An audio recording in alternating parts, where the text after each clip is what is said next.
At dinner, my sister screamed, "You're not even real family." I didn't argue. I just stood up and said, "Great." Then quit asking me for money. I walked out. That night, my phone wouldn't stop blowing up. "You're not even really family," my sister shouted, slamming her wine glass on the table so hard I thought it might shatter. The words didn't sting like she wanted them to. No, what stung was that no one at the table said a thing. Not Mom. Not Dad. Not even Uncle Kenny, who was usually good for at least a half-hearted. Come on now. When things got heated. That night, I had just finished saying, calmly, gently, that I wasn't comfortable co-signing another loan. She had some genius idea about starting an online boutique selling imported jewelry. I asked a couple of questions about overhead, suppliers, logistics. She waved me off. "It's all under control," she said, which in Emily speak meant she'd read half a blog post about passive income. I looked at her from across the table, and maybe I smirked. I won't pretend I didn't, but I was tired. Tired of working 60-hour weeks just to keep her kids in sneakers and her lights on while she flitted from one crisis to the next. I was never mean about it. I just asked if maybe this time she could figure it out without my signature attached. And that's when she exploded. "You're not even really family." It hung in the air like a foul stench. I think the kids even stopped chewing. For a second, I just stared at her, then pushed back my chair slowly. I could feel the weight of everyone's eyes on me, but I didn't rush it. I stood up, buttoned my blazer.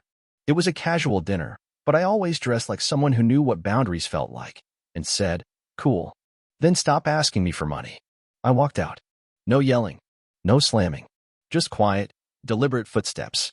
The silence was louder than her outburst. And in that moment, something broke, something that had been straining for years. I didn't know it yet, but that was the last time I would play the role of their safety net, their punching bag, their bank. That was the moment I stopped apologizing for existing on the wrong side of their bloodline. And that was just the beginning. I drove home in silence, hands gripping the wheel tighter than I needed to. I wasn't angry, not yet. I was numb. You don't get angry when it's the 100th cut. You just bleed quieter. My phone started buzzing before I even made it to the on-ramp. First it was my mom, then Emily, then my dad, who couldn't be bothered to look up from his plate 5 minutes ago, but now suddenly had a lot to say. I didn't answer. Not a single call.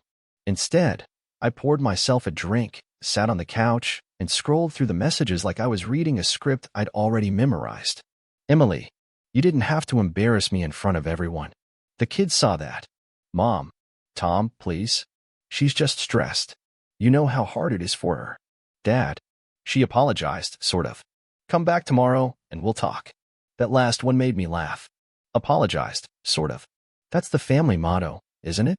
But what really set me off wasn't the yelling or the guilt trips. It was the sense of entitlement. The complete absence of accountability. No one said thank you for the years I helped. No one acknowledged the fact that I paid Emily's rent for 2 years straight. That I covered Mom's utilities when the furnace went out last winter. Or that I've been quietly paying the monthly installments on Dad's car, even though it's registered in his name. I don't think they even know how much I've given. Not really. They just assume I'll always do it, because I always have. Until tonight. That's when I decided. I wasn't just going to stop helping. I was going to make it known. I opened up my laptop, logged into my bank, and began shutting it all down like lights in an empty house. One by one. Emily's automatic rent payment. Gone. Her phone plan? Canceled. Let her explain that one to Verizon. The shared Netflix, Hulu, Disney Plus accounts? Logged out and passwords changed. Dad's car payment?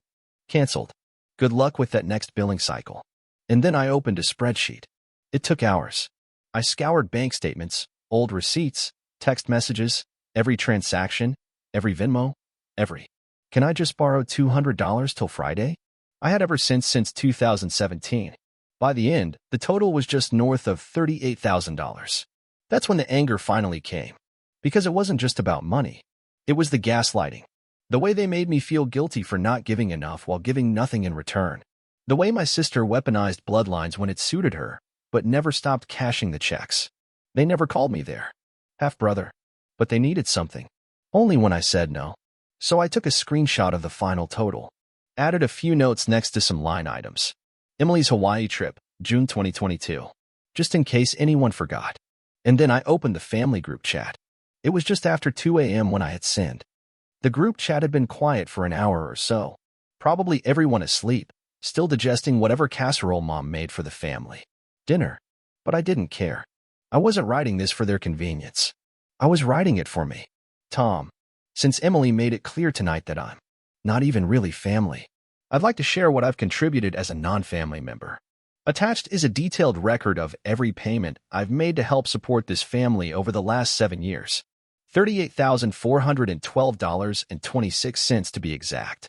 Rent, utilities, groceries, car payments, school supplies, emergency dentist visits, phone bills, bailouts, literal and metaphorical. If I'm not family, then stop treating me like your bank. Effective immediately, all financial support ends. Good luck, Tom. Then I attached the spreadsheet. The whole thing. Line by line. Receipts, references, screenshots. Anything I could find. 5 minutes later, the group chat lit up like a Christmas tree in July. Mom, Tom, this is not the way to handle things. We need to talk. Please don't do this. Emily, you actually kept a spreadsheet? Are you serious? What kind of person does that?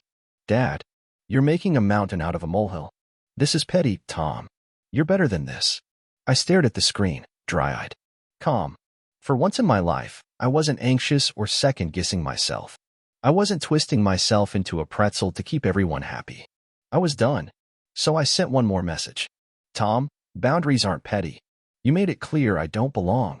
Now I'm just acting accordingly. I wish you well. Goodbye. And then, one by one, I blocked them. Mom, Dad, Emily, even Uncle Kenny, who I always thought might have had my back, but never once spoke up. The silence that followed was the most peaceful sound I'd heard in years. I closed my laptop, poured one last drink, and opened a new browser tab. It was time to spend the money I would have wasted on them this month. And oh, did I have plans. By 3 a.m., I was booking a trip to British Columbia. Not the typical revenge vacation, I know. But I didn't want tropical drinks or Instagram beaches. I wanted silence. Pines. Cold air. A cabin where no one knew my name or needed a favor. Where no one would look at me like I owed them something for being born slightly outside their DNA hierarchy. I found this off-grid lodge just outside Banff. With burning stove, hiking trails, and no Wi-Fi. Perfect. I paid for the whole week in full, clicked confirm, and just stared at the screen for a moment. It was the first time I'd spent real money on myself in years. Not a work expense. Not a family emergency. Just me. I didn't even feel guilty. The next morning, I woke up to 37 missed messages on my secondary email account. The one I'd forgotten was still synced with the old group calendar we used for family birthdays. Apparently, Emily had tried to rally the troops. The subject lines were telling. Urgent. Tom needs to come to his senses. How to confront financial abuse. Can we sue him?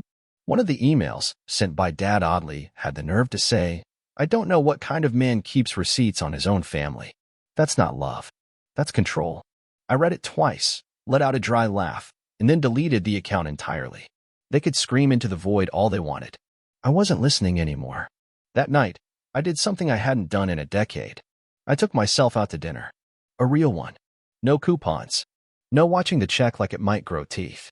Just a quiet place with dim lighting, a good steak, and a bottle of red that didn't have a screw top. The waiter smiled at me when he brought the check. You celebrating something? He asked. I paused. Then I smiled back and said, yeah, a fresh start. I figured the blowback would die down after a few days. I was wrong. Cutting someone off financially is one thing. Cutting off the illusion of obligation. That sends people spinning. I didn't hear from them directly, of course. I had blocked every number, email, and backup account I could think of. But neutrals? They started surfacing like mushrooms after rain. Friends of the family. Distant cousins I hadn't seen since the 3rd grade. Even my old high school English teacher messaged me on LinkedIn, of all places, to say my mom was deeply hurt. Apparently, Emily had gone full PR crisis mode. She told everyone I'd abandoned the family in a time of need, made herself sound like a single mother wronged by her greedy half-brother. My dad backed her, of course. He'd always been good at rewriting history to fit his version of events. I imagine it went something like this. Tom's always been distant. We've tried so hard. He just changed.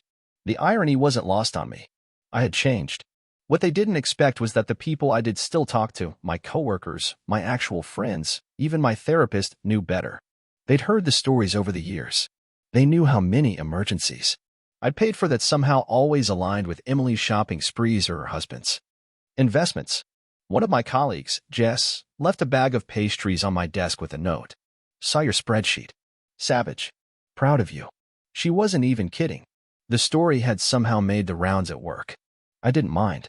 For once, I wasn't embarrassed by the family drama. I was free of it. And here's the funny part.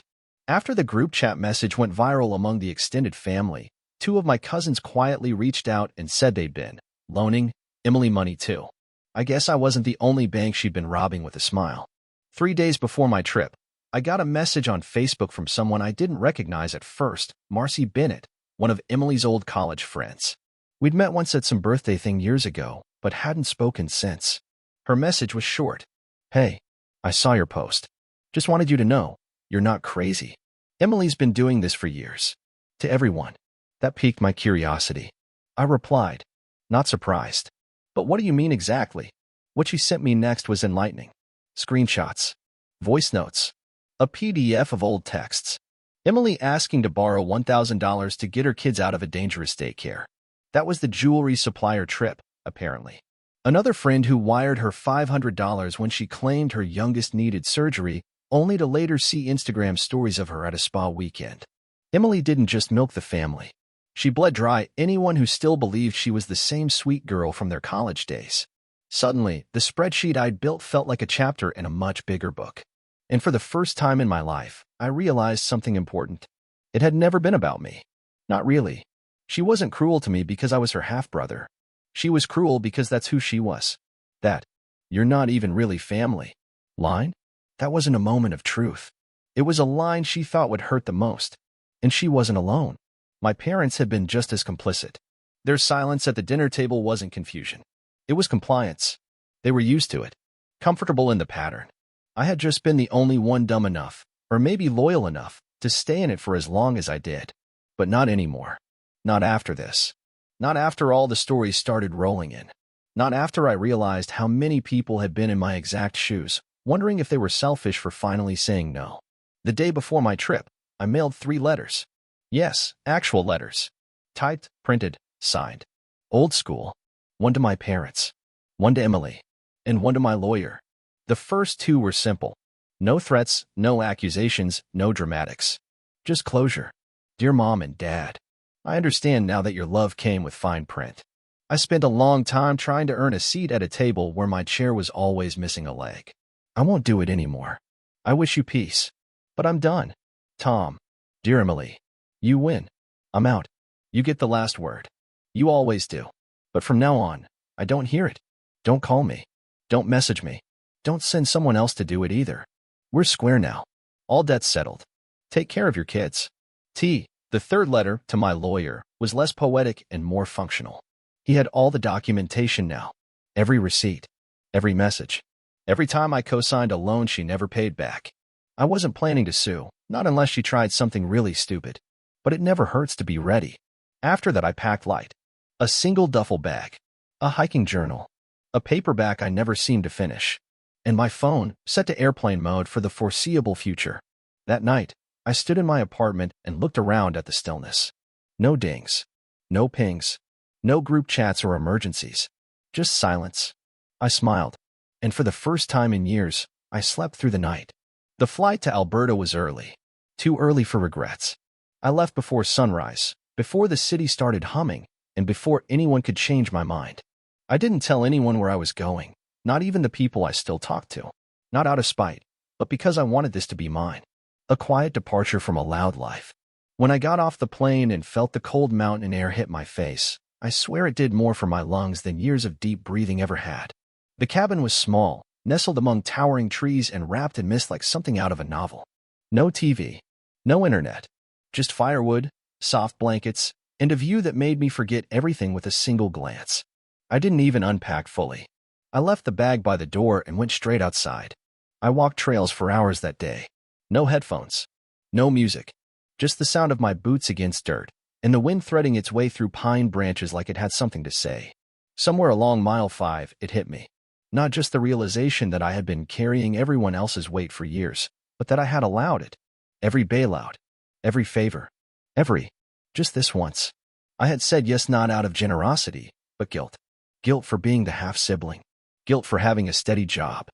Guilt because when you grow up in a family that praises you for fixing everything, you start to believe your worth is tied to how quickly you can patch the holes in other people's lives. I wasn't noble. I was afraid. Afraid that if I didn't say yes, they'd stop pretending I belong. But they did anyway. And the funny thing? Once they said the quiet part out loud, that I wasn't really family, I realized how long I'd been hearing it in their tone, their eyes, the way they passed over me in conversation like I was the help at their private table. They wanted my wallet, not my presence. My silence, not my support. And I had given it to them, again and again, hoping one day I'd finally be in. But I was never in. Not once. And out here, far from their voices, I finally understood that it wasn't my job to fix their mess. That night, by the fireplace, I cracked open my journal and wrote 2 words. Start over. Not with a new job. Not with new friends. With me. I wrote down everything I'd put off because of them. The trips I never took. The classes I never enrolled in. The hobbies I dropped when Emily's emergencies ate up my budget. Photography. That was one. There was a time when I wanted to shoot weddings, landscapes, people, and stolen moments of joy and grief, real moments. I bought my first camera with my first paycheck and sold it 5 years later to help pay for Emily's car repairs. So the next morning, I went into the tiny town below the mountain and bought a camera. Not top of the line, but good enough. The kind that would have made 22-year-old me tear up. And for the next 4 days, I photographed everything. The snow on the roof of the cabin, the frost on a leaf at dawn, an elderly couple holding hands on a frozen bridge. Every shot, a kind of reclamation. Every shot or click, another stitch in the part of me I'd left undone. By the time I left, I felt heavier in the best way. Full. Settled. Not because everything was fixed, but because I had finally stopped waiting for someone else to give me permission to live on my own terms. On the plane home, I turned my phone back on. There were messages, some new numbers, some old ghosts trying again. I didn't read them. Instead, I took a picture out the window, the clouds, the sun melting the horizon, the tiny shadow of the wing like a finger pointing forward. Then I turned the phone off again. Some things can wait. When I got back from the mountains, the city felt smaller. Not literally, of course. Same skyline, same traffic, same rhythm of people marching around like they're late for something important. But something in me had shifted. Like I'd zoomed out just enough to see how much of my life had been built like scaffolding, temporary supports for people who never intended to build anything of their own. The first real change I made was simple. I changed my number. Not a block list. Not a mute or a filter. A clean break. That new string of digits felt like a lock on the front door of my peace. It was one of those subtle things no one really sees, but I felt it. No more late-night guilt calls. No more. Just a quick ask. Voice messages. No more pretending I was okay being the responsible one and the disposable one. And then came the hard part, the quiet days. Because here's the thing about walking away from dysfunction, the silence that follows. It isn't peace right away. It's withdrawal. At first, I kept catching myself in little habits. Holding my breath when the phone buzzed. Checking my bank account, half expecting some new drain. Drafting texts I'd never send, just to say one more thing. That voice in my head? The one they planted years ago? It said, "You're being dramatic. You're overreacting. Families fight. Families forgive." But here's the truth I had to sit with. Families also exploit. And if no one in the room is willing to name that, then walking out is the healthiest thing you can do. So instead of sending a text, I started therapy again. Weekly sessions. No skipping. I told my therapist everything. How Emily had turned help into a full-time job. How Mom weaponized sympathy. How Dad perfected indifference. How I learned to read the emotional weather in a room before I even took my coat off. She said something that stuck with me. You weren't the problem, Tom. You were the utility. It wasn't that they hated me. It's that I had a function. And once I stopped functioning the way they wanted, the illusion broke. That thought gave me permission to begin something I never thought I'd be brave enough to do. Build my own version of family. I reached out to a couple of old college friends I'd fallen out of touch with. Not out of drama, just life and distance, and the slow fade that happens when you're always on call for someone else's disasters. To my surprise, they welcomed me back without hesitation. About time, one of them said when I invited him over for a quiet dinner at my place. "We missed you. Thought you joined a cult or something." I laughed harder than I had in months. I started going out more. Not clubbing or anything wild, just living. Farmers markets. Open mic nights. Saturday morning hikes with no destination. I bought a used bike. Took a ceramics class. Started photographing strangers in the park again, with their permission this time. One Saturday, I sat on a bench with my camera in my lap and watched a little boy run circles around his dad, laughing like his lungs had no limits.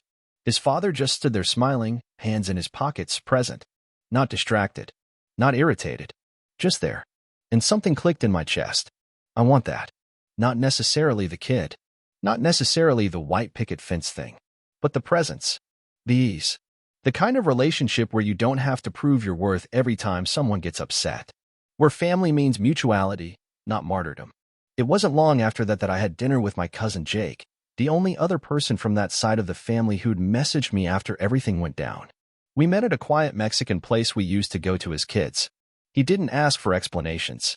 Just nodded, took a bite of his enchilada and said, "You know, I always wondered how you put up with them. Thought maybe I was the only one who saw it." "Nope," I said, smiling. "You just got out early." He raised a glass. "Here's to staying out." I clinked it without hesitation. And that's the funny part about burning bridges. Sometimes they light the path forward better than the one you were standing on.